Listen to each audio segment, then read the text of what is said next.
देखिए, बंगाल में एकदम भयंकर हिंसा हो रहा है जब से वक्फ कानून बना है।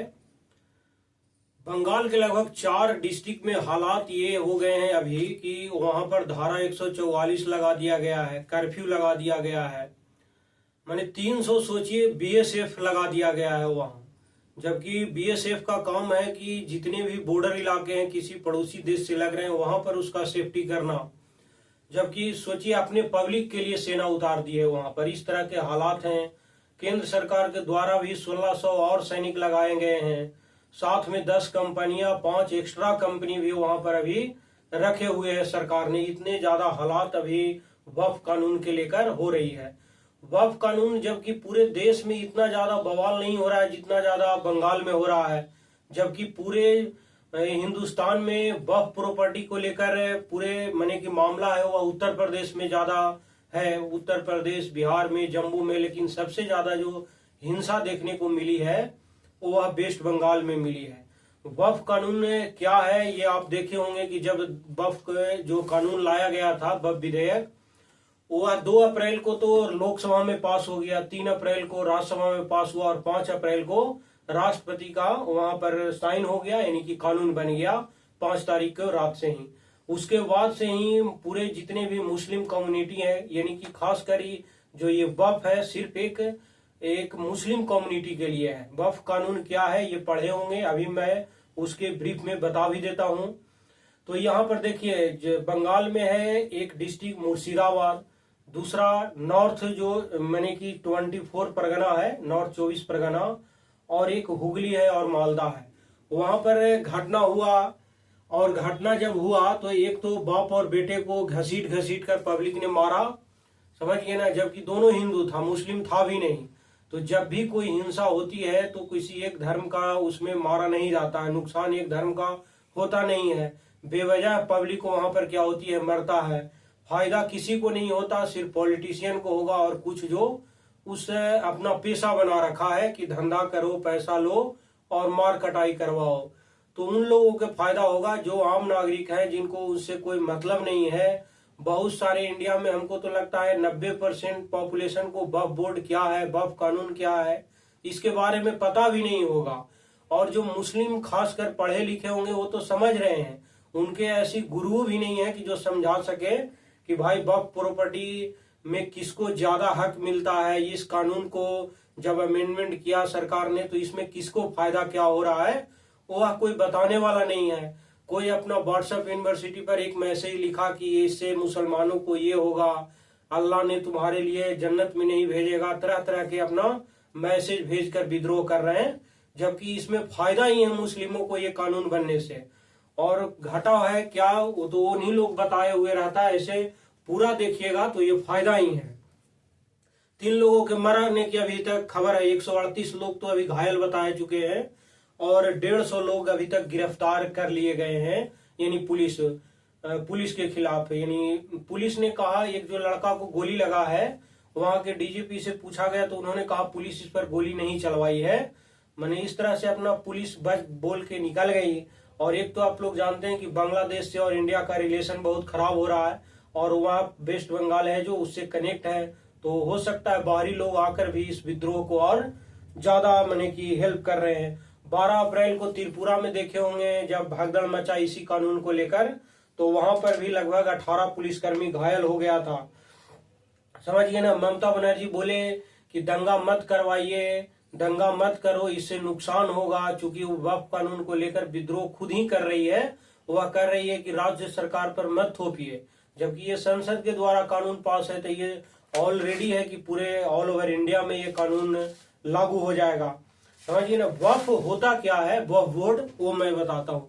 वक्फ जो है एक इस्लामिक अवधारणा है, समझिए ना, जिसमें कोई भी मुसलमान जो है अपनी संपत्ति, या तो जमीन हो गया या कोई दुकान हो गया, कोई या इमारत हो गया, वह या तो अपने धार्मिक, सामाजिक या परोपकारी के उद्देश्य के लिए अस्थायी रूप से वह संपत्ति को दान कर देता है, संपत्ति कर दे देता है। ठीक है। किसको देता है तो यह संपत्ति जो है किसी व्यक्ति का होता नहीं है। दान कर दिए तो आप भूल जाइए कि उस पर मैं बाद में अपना हक जमाऊंगा, वो भूल जाइए। समझिए ना। वह किसी व्यक्ति का होता नहीं है। वह कहा ही जाता है मुस्लिम में कि वह अल्लाह के नाम पर अमानत बन जाती है, यानी आप जो दे दिए वह सीधा अल्लाह के नाम पर हो जाएगा। ऐसे मैंने समझिए ये कि हम लोग जो मस्जिद मंदिर भी है हिंदुओं में, उसमें भी देखे होंगे कि मंदिर जो है किसी एक पुरोहित लोगों का, उसमें भी आजकल क्या रहता है, जैसे पंडित लोग हैं तो उन्हीं लोगों का मतलब कि पूजा पाठ कराएगा, जबकि पूरे हिंदुओं के लिए वो है, तो उसको भी सुधारना चाहिए सरकार को। ये तो मुस्लिम में सुधार कर रहे हैं, हिंदुओं पर भी ये फोकस करना चाहिए कि एक ही वर्ग के लोगों को वर्चस्व क्यों रहे, सभी को रहे अधिकार। जो पढ़े लिखे हैं उसको पंडित बोलिए, वो अपना जाके पूजा पाठ कराएगा, क्योंकि आजकल ये भी एक धंधा है, एक बिजनेस है, समझिए कि एक रोजगार बन चुका है।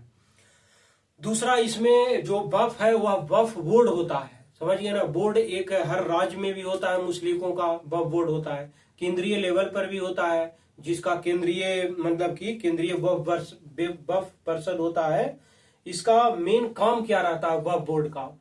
तो वक्फ बोर्ड जो करता क्या है, इसका मेन काम ये रहेगा, जैसे वक्फ का जितनी भी संपत्ति है उसको वह देख रेख करता है। उसके बाद दूसरा इसका काम है किराए या जो आय आ रहा है उसका मैनेजमेंट करना, प्रबंधन करना, ये उसका मेन काम रहता है। तीसरा ये काम रहता है कि जैसे धार्मिक है या सामाजिक है, उसके कार्यों के लिए आय का माने कि प्रबंधन करना, उपयोग करना, जैसे मदरसे बनाना है, मस्जिद बनाना है, कब्रिस्तान बनाना है, तो इसका उपयोग करता है। उसके बाद वक्फ रजिस्टर बनाना और उसको साथ साथ अपडेट करना, और जहां अवैध अधिक्रमण हुआ है और अवैध कब्जे को हटाना, ये सभी वक्फ बोर्ड का काम रहता है। अब देखिए कि उसमें ज्यादातर सुन्नी जो मुसलमान है उसका वर्चस्व ज्यादा रहता था, सुन्नी शिया का। अब जब कानून बन गया है सरकार के द्वारा, तो इसमें सरकार ने 3 बड़े बदलाव किए हैं, और 3 जो बड़े बदलाव किए हैं, 3 माने कि 3 कैटेगरी में बांट दिया गया है, और उसमें सरकार ने 14 बदलाव कर दिए हैं।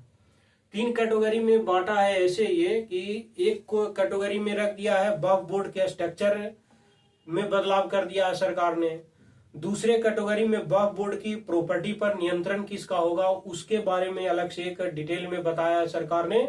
और तीसरा, वक्फ की जो विवादित प्रॉपर्टी है उसका निपटारा कैसे होगा, वो सभी चीज बांट दिया गया है। यानी कि टोटल 3 पार्ट में डिस्ट्रीब्यूट कर सरकार ने बांटा है। देखिए, जो पहला बांटा है वक्फ बोर्ड के इंफ्रास्ट्रक्चर पर बदलाव किया है, उसमें क्या बदला, पुराने वाले छोड़ दीजिए, उसी का उल्टा कर दीजिएगा तो वह पुराना है, उसी में नया सरकार ने जोड़ा है। सबसे पहला तो इंफ्रास्ट्रक्चर में सरकार ने यह बदलाव किया है कि जो आर्टिकल 9 और 14 है उसमें बदलाव कर 2 महिला मेंबर को कहा है कि रहेगा इसमें, ठीक है। दूसरा इसमें बदलाव ये किया है कि 2 गैर मुस्लिम भी मेंबर शामिल होंगे।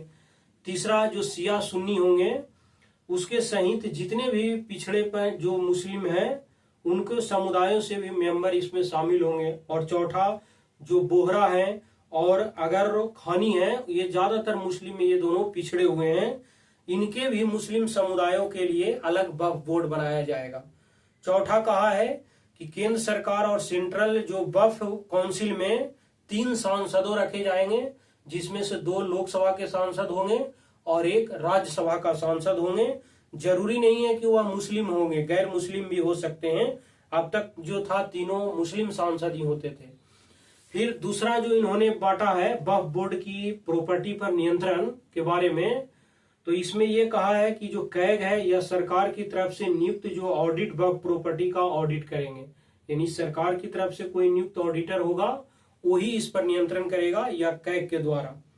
दूसरा कहा है कि राज्य सरकार प्रॉपर्टीज के सर्वे के लिए सर्वे कमिश्नर की जगह जिला कलेक्टर को नियुक्त करेगी। पहले क्या होता था कि सर्वे कमिश्नर नियुक्त होता था, अब होगा कि जिला कलेक्टर उसकी नियुक्ति करेगी और जिला कलेक्टर ही उसको देखभाल करेगा। यानी एक तरह के कह सकते हैं कि शुरुआती जांच में अब जिला कलेक्टर को हाथ में ये काम दे दिया है सरकार ने। तीसरा, वक्फ बोर्ड को अपनी प्रॉपर्टी जिला कलेक्टर के ऑफिस में रजिस्टर करानी होगी। पहले वक्फ बोर्ड में सीधा रजिस्टर कराया जाता था, अब नहीं, सीधा आप जाइए जिला कलेक्टर के ऑफिस में और वहां आप रजिस्ट्री करवाइए। फिर कलेक्टर किसी वक्फ बोर्ड को सरकारी संपत्ति मानता है तो उसे राजस्व बोर्ड में बदलाव कराकर राज्य सरकार को इसकी रिपोर्ट करनी होगी। यानी कि जब वह जिला कलेक्टर आपको आदेश दे देगा कि ये नहीं सरकारी प्रॉपर्टी है, तो आप जाइए राजस्व बोर्ड में राजस्व रिकॉर्ड वहां निकलवाइए और वहीं पर आपको रिपोर्ट दर्ज कराना होगा। जब तक कलेक्टर किसी विवादित जो प्रॉपर्टी है उस पर रिपोर्ट देगा नहीं, तब तक उसे वक्फ बोर्ड नहीं माना जाएगा। यानी सरकार के फैसला न लेने तक प्रॉपर्टी को वक्फ बोर्ड कंट्रोल अपने हाथ में नहीं कर सकता है।